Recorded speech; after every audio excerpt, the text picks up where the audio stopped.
إن الحمد لله نحمده ونستعينه ونستغفره ونعوذ بالله من شرور أنفسنا ومن سيئات أعمالنا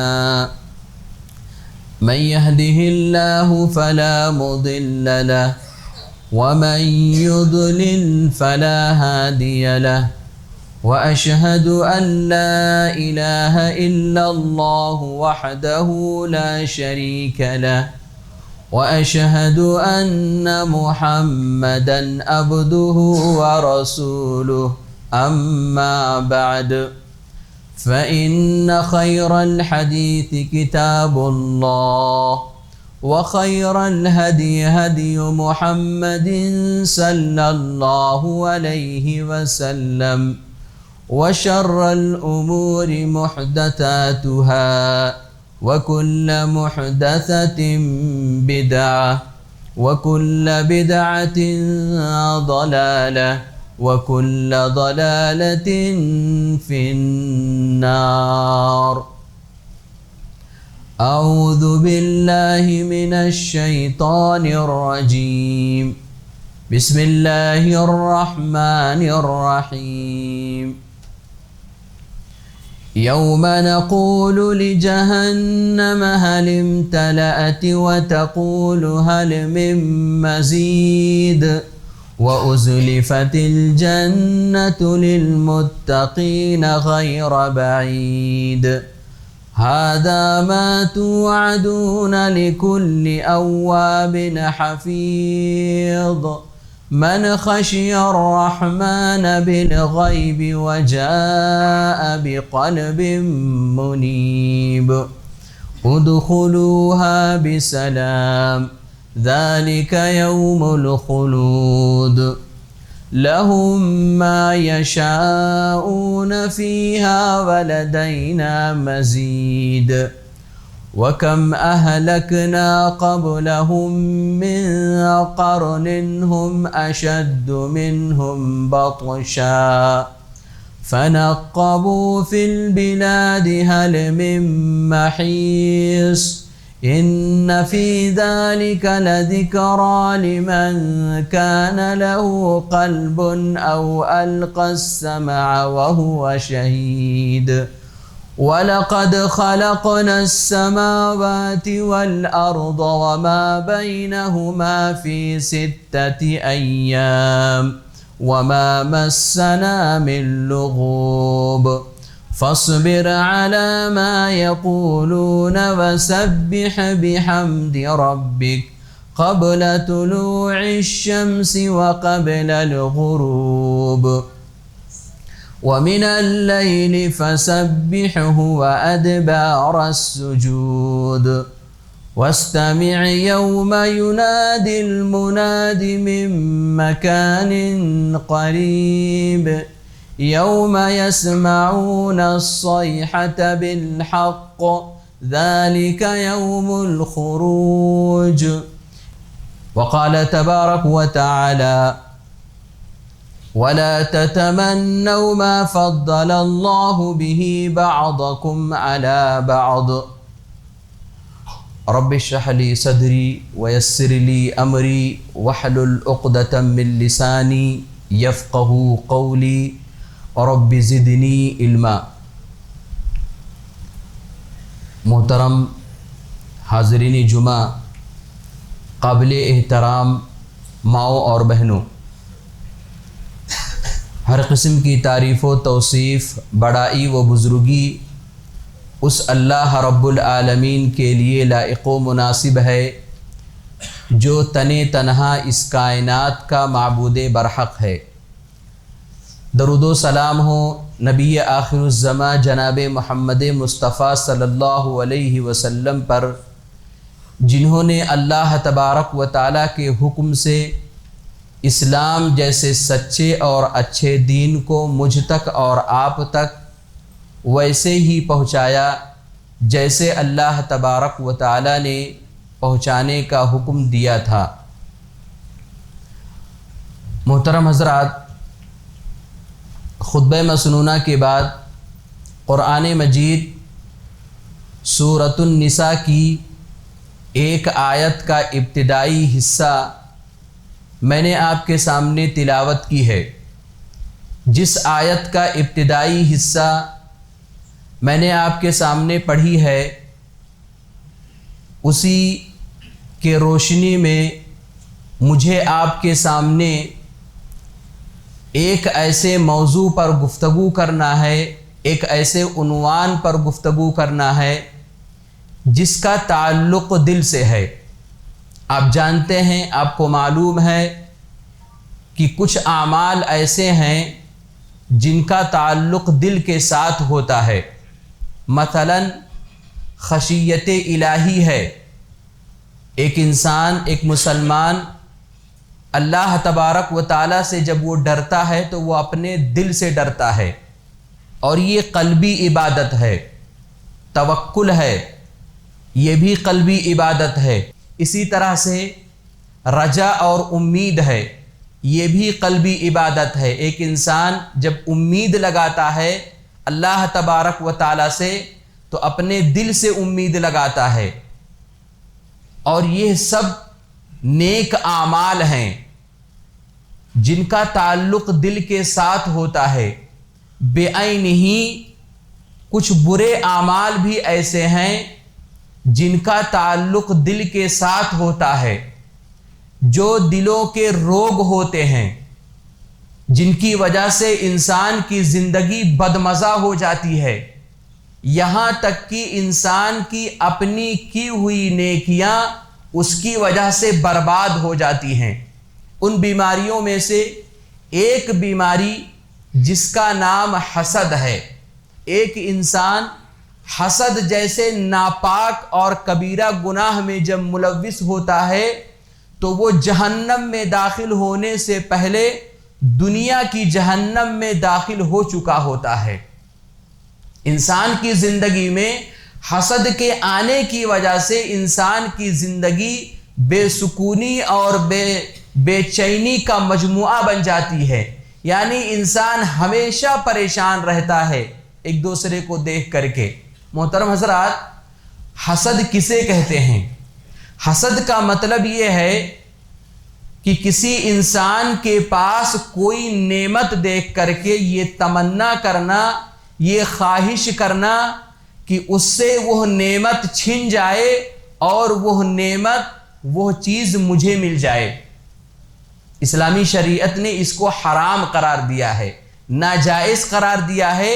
اگر آپ اس طرح سے تمنا کرتے ہیں، اس طرح سے خواہش کرتے ہیں، اور اسی لیے علماء کرام نے حسد کے 5 مراتب ذکر کیے ہیں، 5 درجے ذکر کیے ہیں۔ پہلا مرتبہ، ایک انسان دوسرے انسان کے پاس کوئی نعمت دیکھ کر کے یہ خواہش کرے، یہ تمنا کرے کہ اس کی وہ نعمت چھن جائے، چاہے وہ نعمت مجھے ملے یا نہ ملے۔ یاد رکھو، ایسی خواہش کرنا، ایسی تمنا کرنا یہ حرام ہے، یہ ناجائز ہے۔ ایک مسلمان کو ایسے تمنا سے اور ایسے خواہش سے اور ایسے آرزو سے بچنا چاہیے۔ دوسرا مرتبہ، حاسد انسان یہ خواہش کرے، یہ تمنا کرے کہ فلاں کے پاس جو نعمتیں ہیں وہ نعمتیں اس سے چھن جائیں اور وہ نعمتیں مجھے مل جائیں۔ یاد رکھو، اس قسم کی بھی آرزو اور تمنا کرنا ناجائز اور حرام ہے۔ تیسرا مرتبہ، حاسد انسان یہ تمنا کرے، یہ خواہش کرے کہ فلاں انسان، فلاں شخص، فلاں بھائی ہمیشہ فقیر رہے، ہمیشہ غریب رہے، ہمیشہ وہ کمزور رہے، ہمیشہ وہ پریشان رہے، ہمیشہ وہ مصیبتوں میں گھرا رہے۔ یاد رکھو، اسلامی شریعت ایسے تمنا کو بھی، ایسے آرزو کو بھی ناجائز کہتی ہے۔ اسی طرح سے ایک اور مرتبہ، حاسد انسان یہ تمنا کرے، یہ خواہش کرے کہ فلاں آدمی کے پاس جو نعمت ہے وہ نعمتیں مجھے بھی ملنے چاہیے، لیکن اس کے ساتھ ساتھ میں وہ انسان یہ بھی تمنا کرے کہ مجھے جو نعمتیں اللہ تبارک و تعالیٰ دے وہ نعمتیں اس کے پاس کم ہوں، میرے پاس زیادہ ہوں۔ کیوں؟ تاکہ وہ مجھ سے آگے نہ بڑھ سکے، اس آدمی کو مجھ پر فضیلت حاصل نہ ہو۔ یاد رکھو یہ تمنا بھی، یہ آرزو بھی ناجائز ہے، اس سے مسلمانوں کو بچنا چاہیے۔ پانچواں مرتبہ ایک انسان دوسرے انسان کے پاس نعمتیں دیکھ کر کے یہ تمنا کرے کہ رب العالمین مجھے بھی وہ نعمت دے دے، مجھے بھی وہ چیزیں دے دے، لیکن وہ انسان، وہ مسلمان اس کے نعمت کے چھن جانے یا ختم ہو جانے کی تمنا نہ کرے۔ ایک انسان جو ہوتا ہے، ایک مسلمان جو ہوتا ہے، وہ جب کسی کی نعمتوں کو دیکھتا ہے، کسی کے گاڑی کو دیکھتا ہے، کسی کے بنگلے کو دیکھتا ہے، کسی کے مال و دولت کو دیکھتا ہے، کسی کے تندرستی کو دیکھتا ہے، تو وہ انسان یہ تمنا کرتا ہے، یہ خواہش کرتا ہے کہ پروردگارہ اس کے پاس جو نعمتیں تو نے دے رکھی ہیں، پروردگارہ اس کو باقی رکھ، لیکن ساتھ ساتھ میں پروردگارہ مجھے بھی دے دے۔ علماء کرام نے لکھا ہے کہ اس قسم کا اگر آپ تمنا کرتے ہیں، اس قسم کا اگر آپ آرزو کرتے ہیں، خواہش کرتے ہیں، تو یہ جائز ہے۔ محترم حضرات، حسد یہ بہت بڑی آزمائش ہے۔ حسد کے اندر بے شمار لوگ ملوث نظر آتے ہیں، تھوڑے ہی لوگ اس سے خلاصی پاتے ہیں۔ اسی لیے کہا جاتا ہے کہ کوئی جسد حسد سے خالی نہیں، کوئی جسم حسد سے خالی نہیں، کوئی سینہ حسد سے خالی نہیں۔ جو کمینے لوگ ہوتے ہیں وہ لوگ اپنے حسد کو ظاہر کر دیتے ہیں، اور جو عزت دار لوگ ہوتے ہیں وہ اپنے حسد کو چھپاتے چھپاتے اس کو ختم کر دیتے ہیں۔ آج کتنے لوگ ایسے ہیں جو زبانی دعویٰ کرتے ہیں کہ مجھے تو کسی کی کوئی پرواہ نہیں ہے، میں نے تو کبھی سے کسی سے کوئی حسد نہیں کیا ہے، جھوٹ کہتے ہیں۔ یاد رکھو یہ شیطان کی سب سے بڑی چال ہے کہ شیطان انسان سے گناہ بھی کرواتا ہے اور انسان کو احساس تک بھی ہونے نہیں دیتا ہے کہ وہ گناہ کر رہا ہے۔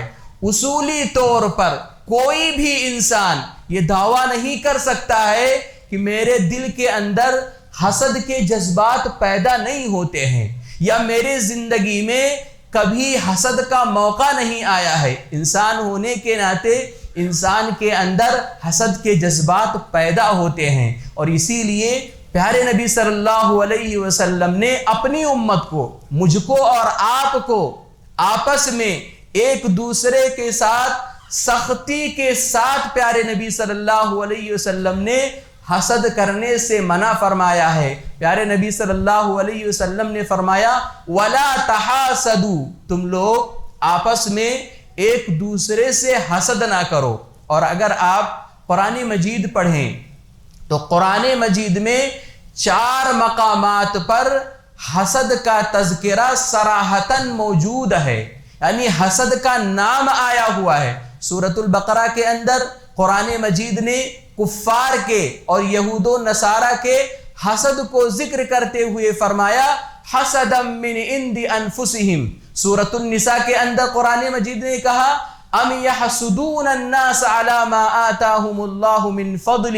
اسی طرح سے سورۃ الفتح کے اندر اللہ تبارک و تعالیٰ نے ارشاد فرمایا بل تحسدوننا، اور پھر سورۃ الفلق کے اندر اللہ تبارک و تعالیٰ نے ارشاد فرمایا وَمِن شَرِّ حَاسِدٍ إِذَا حَسَدَ۔ تو قرآن مجید کے اندر 4 مقامات پر حسد کا تذکرہ بالکل صراحتاً موجود ہے، نام آیا ہے۔ محترم حضرات، جس طرح سے قرآن مجید کے اندر حسد کا تذکرہ صراحتاً موجود ہے، اسی طرح سے قرآن مجید کے اندر اشارات کی صورت میں بے شمار آیتوں میں حسد کا تذکرہ موجود ہے۔ آپ جانتے ہیں، آپ کو معلوم ہے کہ ابلیس نے حضرت آدم علیہ السلام پر حسد کیا، اور قابیل نے حابیل پر حسد کیا، اور یوسف علیہ السلام کے بھائیوں نے یوسف علیہ السلام پر حسد کیا، اور پیارے نبی صلی اللہ علیہ وسلم پر کفار مکہ نے حسد کیا، پیارے نبی صلی اللہ علیہ وسلم پر یہود و نصارہ نے حسد کیا۔ اور محترم حضرات، آپ قرآن مجید پڑھتے جائیں، دیکھتے جائیں، قرآن مجید نے اشارات کی شکل میں بہت سارے لوگوں کے حسد کو ذکر کیا ہے، جبکہ اسلامی شریعت ہم کو اور آپ کو یہ حکم دیتی ہے کہ ہم اور آپ جب کسی کے علم و فضل کو دیکھیں، جب کسی کے جاہ و جلال کو دیکھیں، جب کسی کے مقام و مرتبہ کو دیکھیں، جب کسی کے عزت و شہرت کو دیکھیں، جب کسی کے مال و دولت کو دیکھیں، جب کسی کے مقام و مرتبہ کو دیکھیں، کسی کے گاڑی کو دیکھیں، کسی کے بنگلے کو دیکھیں، کسی کے تجارت کو دیکھیں، کسی کے بزنس کو دیکھیں کہ وہ خوب پھل رہا ہے، خوب بڑھ رہا ہے، تو اسلامی شریعت ہم کو اور آپ کو یہ حکم دیتی ہے کہ ہم اور آپ حسد نہ کریں بلکہ رشک کریں، اور رشک کرنے کے ساتھ ساتھ میں اللہ تبارک و تعالی سے اس کے فضل کا سوال کریں، کہیں پروردگارا ہم تیری تقسیم پر راضی ہے، پروردگارا جیسے تو نے فلاں شخص کو دیا ہے، پروردگارا تیرے خزانے کے اندر کوئی کمی نہیں ہے، پروردگارا جیسے تو نے اپنے فلاں بندے کو نوازا ہے، پروردگارا مجھے بھی عطا کر دے۔ آپ یہ بات ہمیشہ یاد رکھو کہ کسی کی خوشحالی کو دیکھ کر کے جلنا، کسی کے عزت و شہرت کو دیکھ کر کے سڑنا، کسی کے مقام و مرتبہ کو دیکھ کر کے کڑھنا، اور پھر اس کے خلاف سازشوں کا ایک ماحول تیار کرنا، یاد رکھو، ہمیشہ یاد رکھو، یہ سارے کے سارے راستے تباہی کے راستے ہیں، مسلمانوں کو اس سے بچنا چاہیے۔ خوشحال آدمی کو دیکھ کر کے اللہ تبارک و تعالی سے فراخی اور کشادگی کا سوال کرنا یہ عین ایمان ہے اور اسلام کا حکم ہے۔ قرآن مجید نے کہا وَلَا تَتَمَنَّوْا مَا فَضَّلَ اللَّهُ بِهِ بَعْضَكُمْ عَلَى بَعْضٍ۔ اللہ تبارک و تعالیٰ نے کہا کہ اگر اللہ تبارک و تعالیٰ نے تم میں سے کسی کو کسی کے اوپر فضیلت دے رکھی ہے تو تم اس کی ہوس نہ کرو۔ اس آیت سے کیا معلوم ہوا؟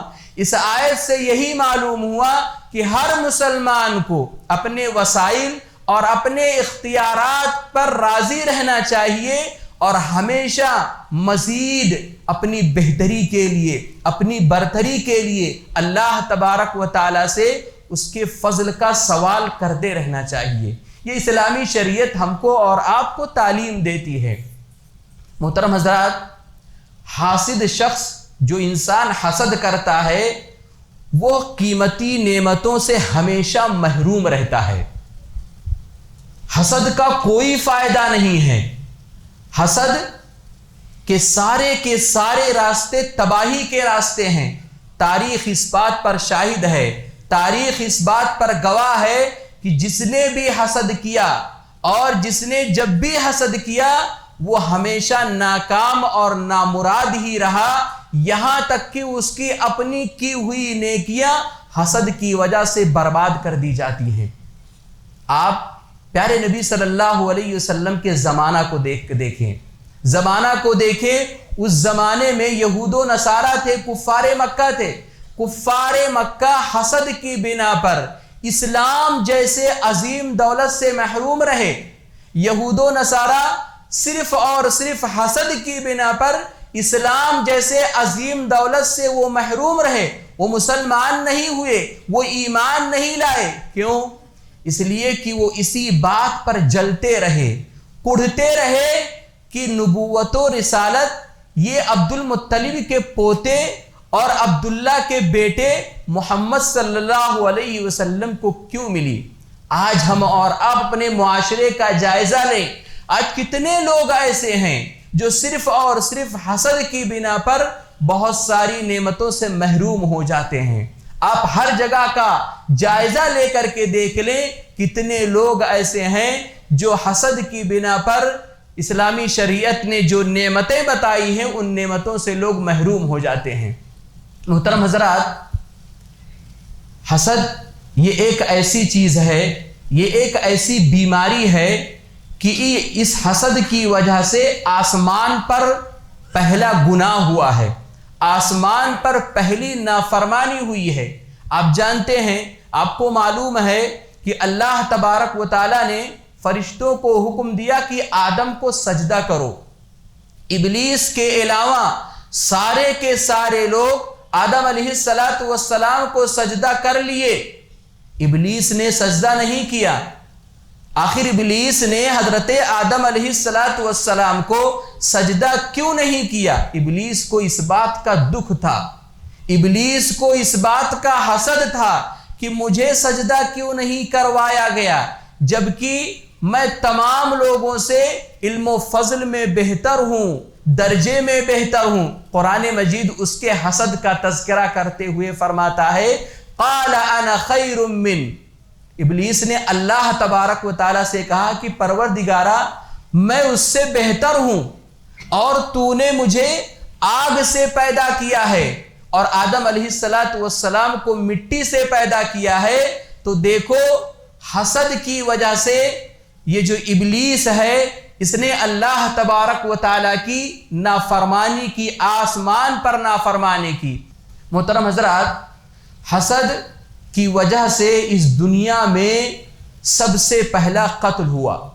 آپ جانتے ہیں، آپ کو معلوم ہے، قرآن مجید نے حضرت آدم علیہ السلام کے دونوں بیٹوں قابیل اور حابیل کا تذکرہ قرآن مجید کے اندر اللہ تبارک و تعالیٰ نے کیا ہے۔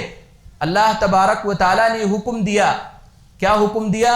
کہ حابیل اور قابیل قربانی پیش کریں۔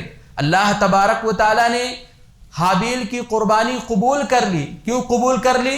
کیونکہ اس کے اندر اخلاص تھا، تقوی تھا، اور قابیل کے اندر اخلاص نہیں تھا، تقوی نہیں تھا۔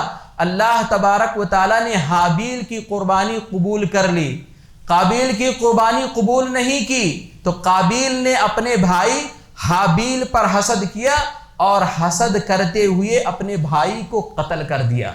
تو دیکھو، صرف اور صرف حسد کی بنا پر اس زمین پر جو پہلا گناہ قتل ہوا ہے، صرف اور صرف حسد کی بنا پر ہوا ہے۔ اسی طرح سے محترم بھائیوں، حسد کی بنا پر معصوم بھائیوں پر ظلم کیا جاتا ہے۔ حسد اتنی خطرناک بیماری ہے کہ بڑے معصوم اور پیارے رشتہ دار اس کے زد میں آ جاتے ہیں، اور جب ایک انسان اس حسد کے زد میں آتا ہے تو رشتے پار ہو جاتے ہیں، رشتوں کا کوئی خیال نہیں رکھا جاتا ہے۔ اب قرآن مجید پڑھیں، سورہ یوسف پڑھیں، سورہ یوسف کے اندر اللہ تبارک و تعالیٰ نے یوسف علیہ السلام کے بھائیوں کے حسد کا تذکرہ فرمایا ہے۔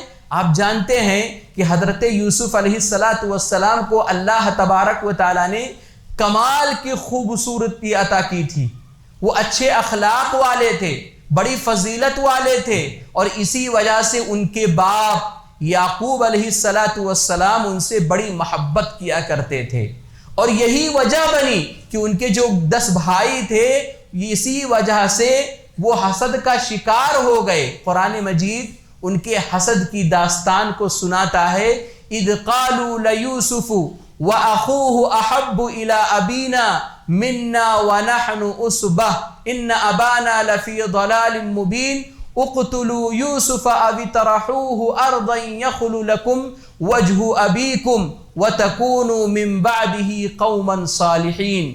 یوسف علیہ السلام کے بھائیوں نے آپس میں کہا، یوسف علیہ السلام کو یا تو اسے قتل کر دو، یا پھر اسے کسی ایسے نامعلوم جگہ پر پھینک دو، اور پھر جب پھینک دو گے تو کیا ہوگا؟ تمہارے والد کی توجہ تمہاری طرف ہو جائے گی، اور پھر اس کے بعد میں تم توبہ کر کے نیک صالح آدمی بن جانا۔ تو دیکھو، یہاں پر آپ دیکھو کہ صرف اور صرف حسد کی بنا پر ایک معصوم بھائی پر ظلم ہوا، زیادتی ہوئی۔ آج بڑے افسوس کے ساتھ کہنا پڑتا ہے کہ صدیاں گزر جانے کے بعد حسد کی بیماری آج بھی ہمارے گھروں کے اندر موجود ہے۔ حسد کی بنا پر لوگ اپنے بھائیوں کے اوپر ظلم کرتے ہیں، حسد کی بنا پر آج لوگ اپنے بھائیوں کو وراثت میں برابر حصہ نہیں دیتے ہیں۔ حسد کی بنا پر لوگ اپنے بھائیوں کو آگے بڑھنے نہیں دیتے ہیں۔ حسد کی بنا پر لوگ اپنے بھائیوں کو جھوٹے مقدمات میں پھنسا دیتے ہیں۔ حسد کی بنا پر لوگ اپنے رشتہ داروں کے درمیان میں نہ جانے کیسی کیسی ظلم اور زیادتی کرتے ہیں۔ اور یاد رکھو، یہ سب گناہ ایسے ہیں جو صرف اور صرف حسد کی بنا پر جنم لیتے ہیں۔ اور یہ یاد رکھو، حسد یہ الذنوب کا درجہ رکھتی ہے۔ اس لیے محترم بھائیوں، ہم اپنے آپ کو حسد سے بچائے رکھیں۔ اسی طرح سے محترم حضرات، حسد کی آگ نیکیاں کھا جاتی ہیں۔ آپ کتنی نیکیاں کرتے رہیں، لیکن اگر آپ کے اندر حسد کی آگ ہے اور اس حسد کی آگ کو آپ ہمیشہ جلائے رکھتے ہیں، یعنی سازشیں کرتے رہتے ہیں، بغض و عداوت کرتے رہتے ہیں، اپنے زبان سے اس کے عزت و آبرو کے ساتھ کھلواڑ کرتے رہتے ہیں، یاد رکھو آپ کتنی بھی نیکیاں کرتے جائیں، یہ نیکیاں حسد کی آگ کھا جائیں گی۔ پیارے نبی صلی اللہ علیہ وسلم نے فرمایا کہ آہستہ آہستہ تمہاری طرف، مجھ کو اور آپ کو پیارے نبی صلی اللہ علیہ وسلم نے مخاطب کر کے فرمایا کہ آہستہ آہستہ تمہاری طرف پچھلی امتوں کی بیماری بڑھتی آ رہی ہے۔ وہ بیماری کیا ہے؟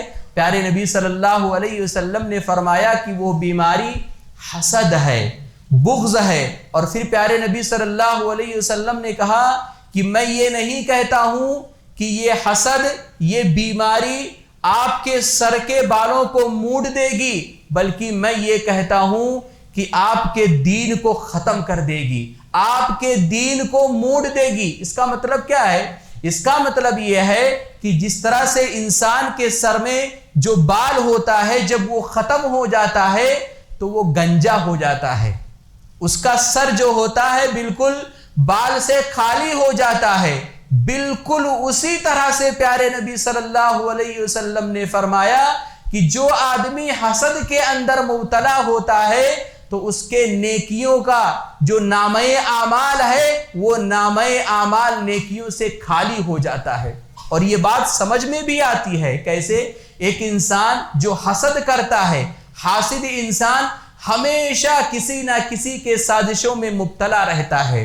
کبھی دو بھائیوں کے درمیان پھوٹ ڈالنے کی کوشش کرتا ہے، کبھی اپنی زبان سے کسی کے عزت و آبرو کے ساتھ کھلواڑ کرنے کی کوشش کرتا ہے۔ الغرض کہنا یہ ہے کہ ہر پل وہ آدمی، ہر پل وہ انسان برائیوں کی طرف بڑھتا رہتا ہے، یہاں تک کہ گناہوں کی کثرت کی وجہ سے نوبت یہاں تک پہنچ جاتی ہے کہ اس انسان کی اپنی کی ہوئی نیکیاں حسد کی وجہ سے برباد کر دی جاتی ہیں۔ اس لیے محترم بھائیوں، ہم کو اور آپ کو چاہیے کہ ہم اور آپ حسد اپنے مسلمان بھائیوں سے نہ کریں۔ محترم حضرات، حسد سے بچاؤ کا طریقہ کیا ہے؟ اسلامی شریعت نے حسد سے بچاؤ کا کیا طریقہ ہم کو اور آپ کو بتلایا ہے؟ تو سب سے پہلی بات یہ ہے کہ ہم اور آپ پہلے خود کسی سے حسد نہ کریں، اور جب کبھی ہمارے دل کے اندر، ہمارے سینے کے اندر حسد کے جذبات ابھرے، فوراً اللہ تبارک و تعالیٰ کے فضل کا سوال کریں اور اللہ تبارک و تعالیٰ سے دعا کریں کہ پروردگارا میرے دل کو حسد سے خالی کر دے۔ اسی لیے پیارے نبی صلی اللہ علیہ وسلم کثرت کے ساتھ دعا کیا کرتے تھے، اللہم اہد قلبی واسلل سخیمۃ صدری۔ پیارے نبی صلی اللہ علیہ وسلم یہ دعا کیا کرتے تھے کہ پروردگارا میرے دل کو سیدھا کر دے اور میرے سینے سے، میرے دل سے حسد کو کھرچ دے۔ اس کے ساتھ ساتھ میں ہم کو اور آپ کو دعا کے ساتھ ساتھ میں ہم کو اور آپ کو اس بات کی بھی خواہش رکھنی چاہیے کہ میں ہمیشہ سلیم الصدر رہوں، یعنی میرے دل کے اندر ذرہ برابر حسد نہ ہو۔ اور یاد رکھو محترم حضرات، اگر آپ کے دل کے اندر حسد نہیں ہے تو گویا کہ آپ اپنے دل کے اندر ایک جنتی دل رکھتے ہیں۔ اللہ اکبر، یہ کتنی بڑی فضیلت کی بات ہے۔ پیارے نبی صلی اللہ علیہ وسلم ایک مرتبہ حضرات صحابہ کرام رضوان اللہ علیہم اجمعین کے درمیان میں تشریف فرما تھے۔ اتنے میں پیارے نبی صلی اللہ علیہ وسلم نے فرمایا کہ ابھی تمہارے پاس ایک جنتی شخص آنے والا ہے۔ تھوڑی دیر گزری کہ ایک انصاری صحابی تشریف لائے، ان کے بائیں ہاتھ میں ان کا اپنا جوتا تھا اور ان کے داڑھی مبارک سے وضو کے قطرات بہ رہے تھے۔ انہوں نے آ کر کے دوسرے جو اور حضرات صحابہ کرام رضوان اللہ علیہم اجمعین بیٹھے ہوئے تھے ان کو آ کر کے سلام کیا۔ پھر دوسرے دن پیارے نبی صلی اللہ علیہ وسلم نے یہی فرمایا کہ ابھی تمہارے پاس ایک جنتی شخص آنے والا ہے۔ دوسرے دن بھی وہی صحابی تشریف لائے۔ پھر تیسرے دن پیارے نبی صلی اللہ علیہ وسلم نے پھر فرمایا کہ ابھی تمہارے پاس ایک جنتی شخص آنے والا ہے۔ تیسرے دن بھی وہی انصاری صحابی تشریف لائے۔ مجلس میں موجود ایک صحابی جن کا نام عبداللہ بن عمر بن عاص رضی اللہ تعالی عنہ ہیں، یہ موجود تھے۔ ان کے دل کے اندر یہ شوق پیدا ہوا کہ اس آدمی کا پیچھا کیا جائے اور معلوم کیا جائے، اس کے ساتھ میں رات گزاری جائے، اس کے گھر کے اندر مہمان بنا جائے اور یہ دیکھوں کہ آخر اس کے اندر ایسا وہ کون سا عمل ہے کہ جس کی بنیاد پر پیارے نبی صلی اللہ علیہ وسلم تین مرتبہ جنت کی بشارت دے رہے ہیں۔ حضرت عبداللہ بن عمر بن عاص رضی اللہ تعالی عنہ مہمان بنتے ہیں، 3 راتیں گزارتے ہیں اور 3 راتیں گزارنے کے بعد کیا دیکھتے ہیں کہ ان کا کوئی خاص عمل نہیں ہے۔ رات بھر وہ لیٹے رہتے ہیں، سوئے رہتے ہیں، لیکن جب کبھی کروٹ بدلتے ہیں تو الحمدللہ اللہ اکبر کہتے ہیں، اور جب فجر کی اذان ہوتی ہے تو نماز کے لیے نکل پڑتے ہیں۔ اس کے علاوہ کوئی اور عمل ان کو نظر نہیں آیا۔ تو انہوں نے کیا کیا؟ عبداللہ بن عمر بن عاص رضی اللہ تعالیٰ عنہ نے اس انصاری صحابی سے کہا کہ بھائی میں اجازت چاہتا ہوں، میں اب جانا چاہتا ہوں، میں جس مقصد کے لیے آیا تھا وہ مقصد مجھے حاصل نہیں ہوا۔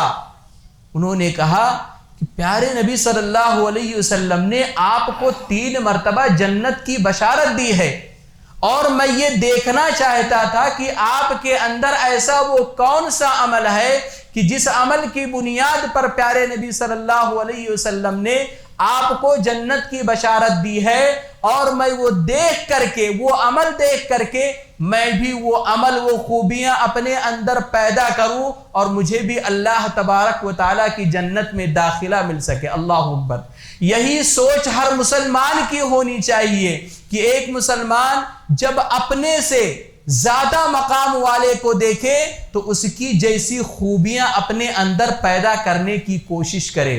کسی کے مقام کو دیکھ کر کے جلنا، کڑھنا، سڑنا، یاد رکھو اسلامی شریعت ہم کو اور آپ کو اس سے منع فرماتی ہے۔ محترم حضرات، عبداللہ بن عمر بن عاص رضی اللہ تعالیٰ عنہ نے جب کہا کہ مجھے کوئی خاص مقصد کے تحت میں آیا تھا، وہ خاص مقصد مجھے حاصل نہیں ہوا، تو اس انصاری صحابی نے کہا کہ بھائی میں سیدھا سادھا مسلمان ہوں، میں کوئی بہت زیادہ عبادت گزار انسان نہیں ہوں، بس بات اتنی ہے کہ میں اپنے دل کے اندر مسلمانوں میں سے کسی بھی مسلمان کے تعلق سے اپنے دل کے اندر حسد نہیں رکھتا ہوں۔ یعنی اس کا مطلب کیا ہے؟ اس کا مطلب یہ ہے کہ اللہ تبارک و تعالیٰ نے مجھے جو کچھ دے رکھا ہے میں اس پر اللہ تبارک و تعالیٰ سے بہت راضی ہوں، اور اللہ تبارک و تعالیٰ نے مجھ سے جن لوگوں کو بڑا بنایا ہے، جو مقام میں بڑے ہیں، عزت و شہرت میں بڑے ہیں، دولت میں بڑے ہیں، میں ان کے لیے ذرہ برابر حسد نہیں کرتا ہوں۔ اللہ اکبر۔ حضرت عبداللہ بن عمر بن عاص رضی اللہ تعالیٰ عنہ کہنے لگے کہ ہاں یہی وہ چیز ہے جو مجھے مل گئی اور ہم لوگ اسی کی طاقت نہیں رکھ پاتے ہیں۔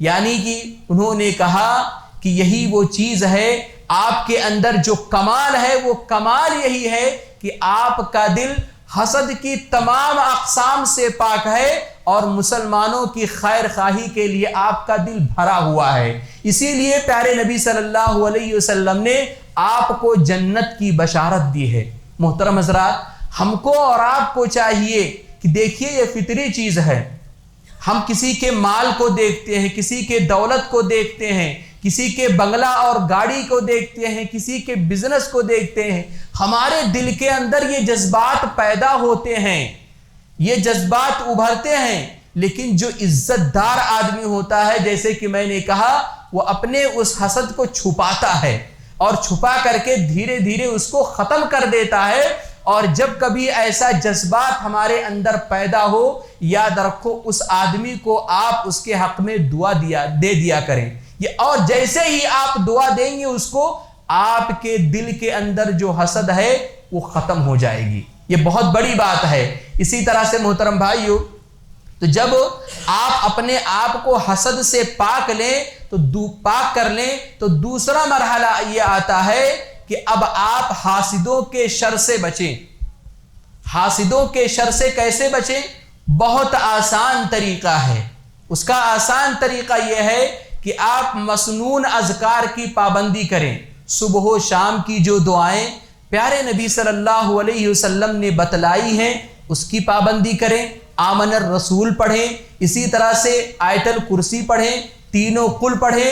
یہ پیارے نبی صلی اللہ علیہ وسلم کی تعلیم ہے۔ آپ اس کو صبح و شام پڑھ لیا کریں گے، کسی بھی حاسد کے شر سے آپ محفوظ رہ جائیں گے۔ اور یاد رکھو، اگر کوئی حاسد آپ کے خلاف کوئی بری بات بولتا ہے، آپ کے خلاف، آپ کے عزت کے خلاف کوئی بات کہتا ہے، تو آپ اس کو برا نہ مانیں۔ آپ اس کو برا نہ مانیں۔ کیوں؟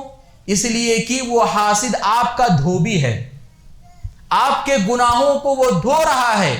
آپ جانتے ہیں، آپ کو معلوم ہے کہ ہمارے زندگی کے اندر کچھ گناہ تو ایسے ہوتے ہیں کہ ہمیں ان سے استغفار کے لیے موقع مل جاتا ہے، استغفار کر کے ہم ان گناہوں کو معاف کروا لیتے ہیں اللہ تبارک و تعالیٰ سے۔ لیکن کچھ گناہ تو ایسے ہوتے ہیں کہ ہمیں استغفار کرنے کا موقع نہیں مل پاتا ہے، بھول جاتے ہیں کہ ہم نے وہ گناہ کیا ہے کہ نہیں کیا ہے۔ یاد رکھو، ایسے گناہ ہمارے وہ حاسد جو ہوتے ہیں وہ دھوتے ہیں، دھوبی کی طرح دھوتے ہیں۔ تو اس لیے اگر کوئی ہمارا حاسد ہے اور وہ ہمارا برا چاہتا ہے، ہمارے خلاف تہمتیں لگاتا ہے، ہماری عزت کے خلاف باتیں کرتا ہے، یاد رکھو برا نہ مانے، اس لیے کہ وہ آپ کے گناہوں کے دھوبی ہیں۔ اس لیے محترم بھائیو، ہم کو اور آپ کو چاہیے کہ ہم اور آپ اپنے آپ کو، اپنے سینے کو حسد سے پاک رکھیں۔ یاد رکھو، اگر آپ کے پاس حسد سے پاک دل ہوگا تو یاد رکھو گویا کہ آپ کے دل کے، آپ کے بدن کے اندر جنتی دل ہوگا۔ رب العالمین سے دعا ہے کہ پروردگارہ، ہم تمام لوگوں نے حسد کے حوالے سے جو باتیں سنی ہیں ان باتوں پر عمل کرنے کی توفیق عطا فرمائے۔ آمین، تقبل یا رب العالمین۔